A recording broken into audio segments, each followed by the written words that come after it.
Hello, today is Thursday, September 21st, 2017.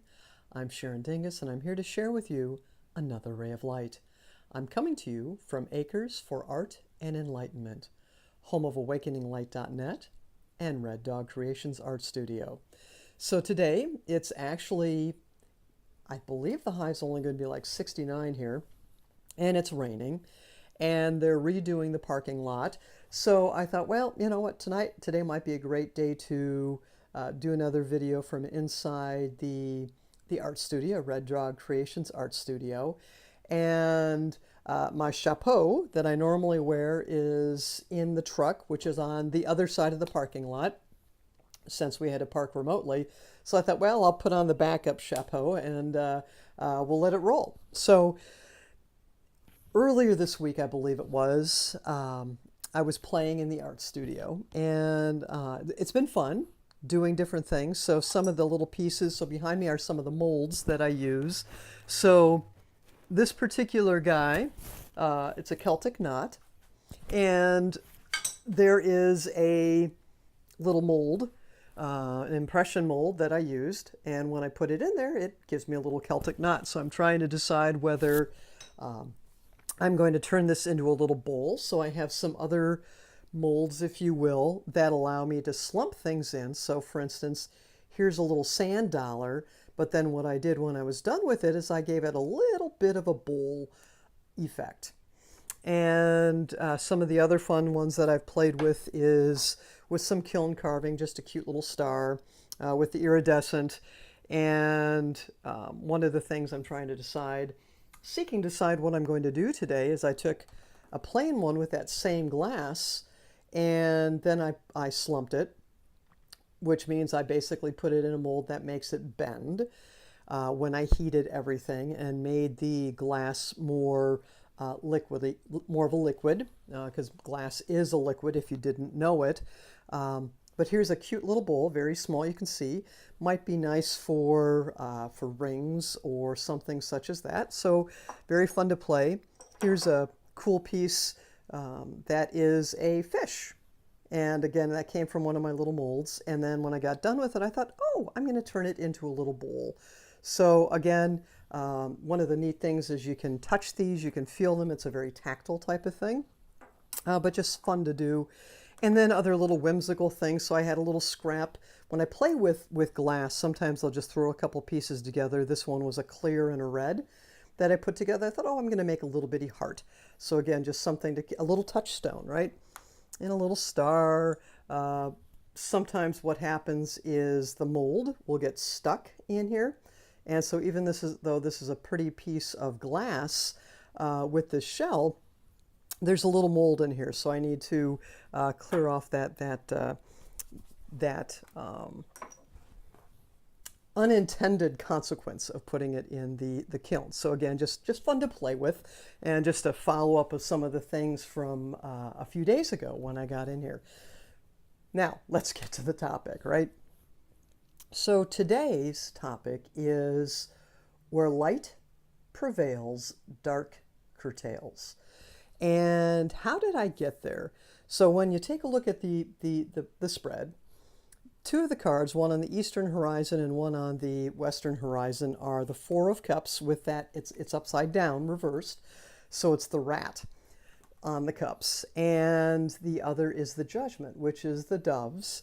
And in the past, I've looked at those birds as perhaps other doves. But in this case, I do see those as bats. And as someone who likes bats, I normally don't see that as a bad thing, and it's really not a bad thing in this card either. But in this spread, what I see is light is coming in, and as light fills the space, darkness leaves the space. And you think of sunrise, you think of shining a light, you think of lighting a candle, and how the light will fill all the corners that it can reach. The other part where this came across is when I took a look at the Daughter of Pentacles at the top. And honest to Pete, there's like I think it's 84 cards in this deck, or 74, whatever that number is. But I know I've got that wrong. 14, 14, 28, 56, and 22 is 78. There we go, 78.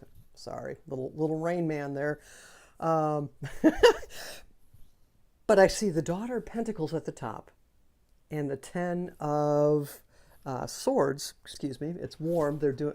Mentioned the work they're doing outside, so I have windows closed up here. And it's the opposition between these two. So the daughter bringing in light, bringing in the rainbow, and then the darkness, in this case, of that Ten of Swords.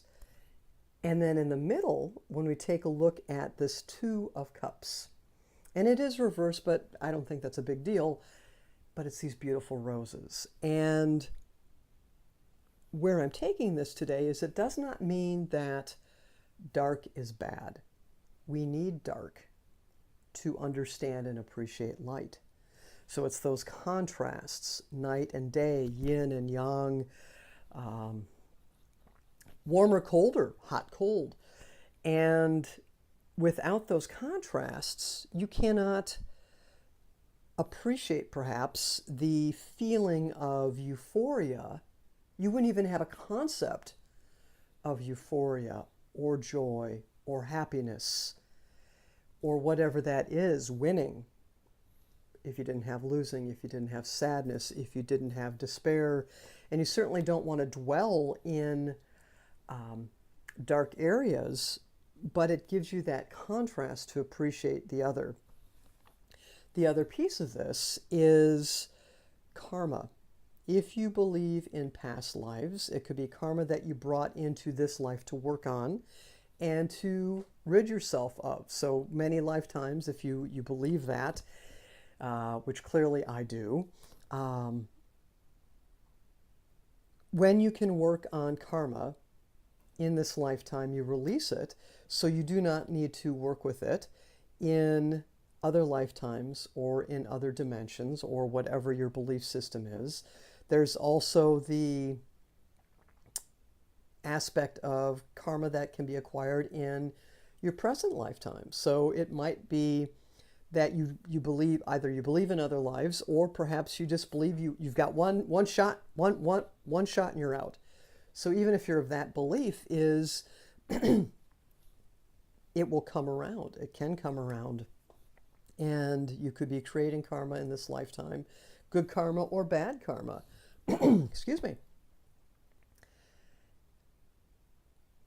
And it allows you to work through that as well, if that is something that is in your consciousness. And I've mentioned him before. His name is Robert Schwartz, and I have an image of his book cover here. It's Your Soul's Plan.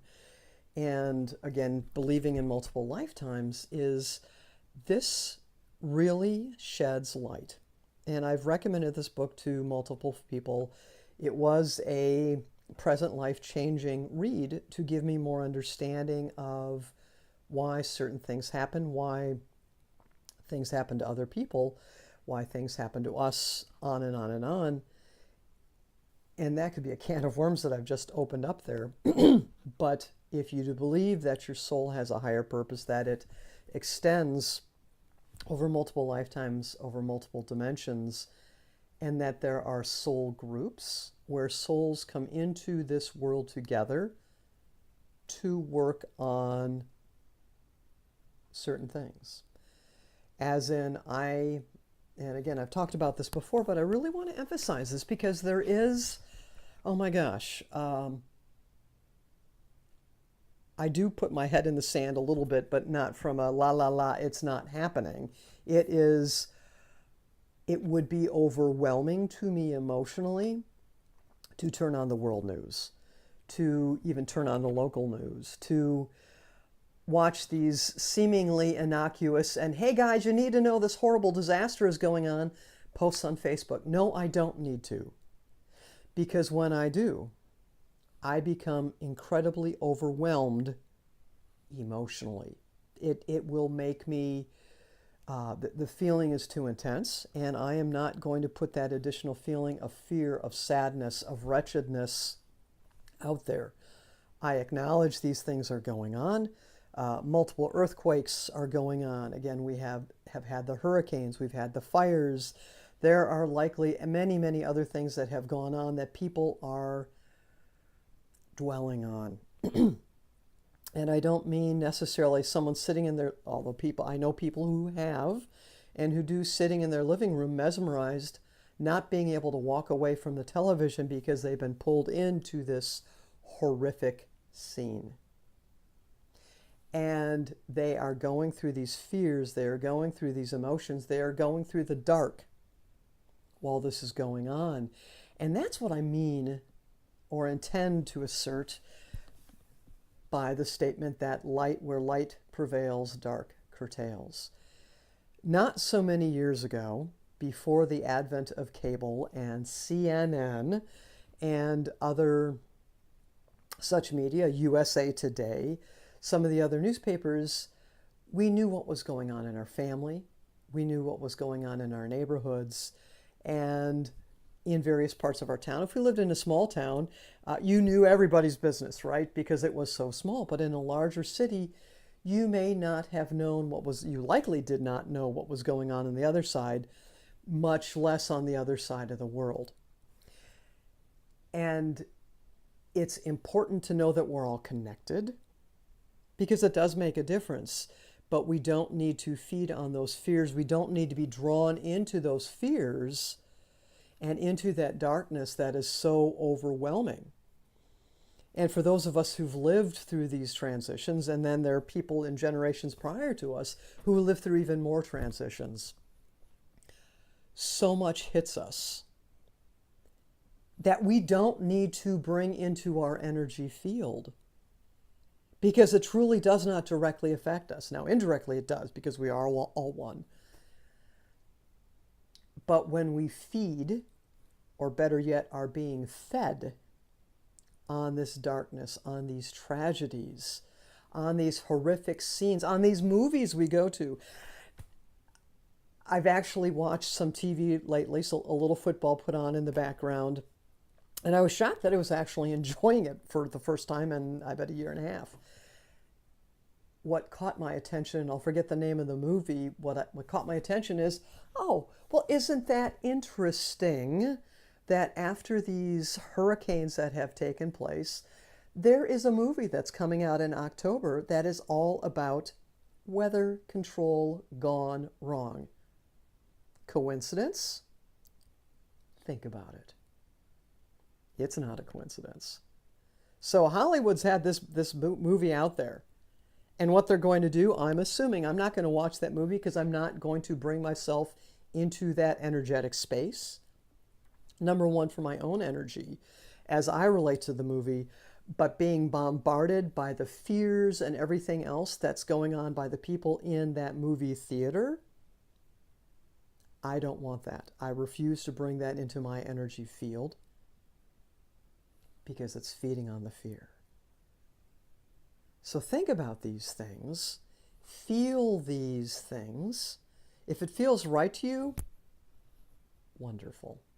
If this is a bunch of hooey, okay, that's fine. This is just where I'm coming from, and again, sharing my rays of light. But it's being hidden in clear sight to us. So again, what I had intended to share today, and hopefully I was at least slightly effective, is embrace the light. Don't ignore the fact that there is dark, because there is value in dark. It is that balance. We need both. But manage the dark that enters your life and the lives of those you love, and surround you where it's appropriate. And don't get caught up in this feeding frenzy, this having this darkness shoved into you, onto you, all around you, for the sake of just adding fear. Thank you for taking the time to watch. I send you blessings, love, and light as you go about your day today.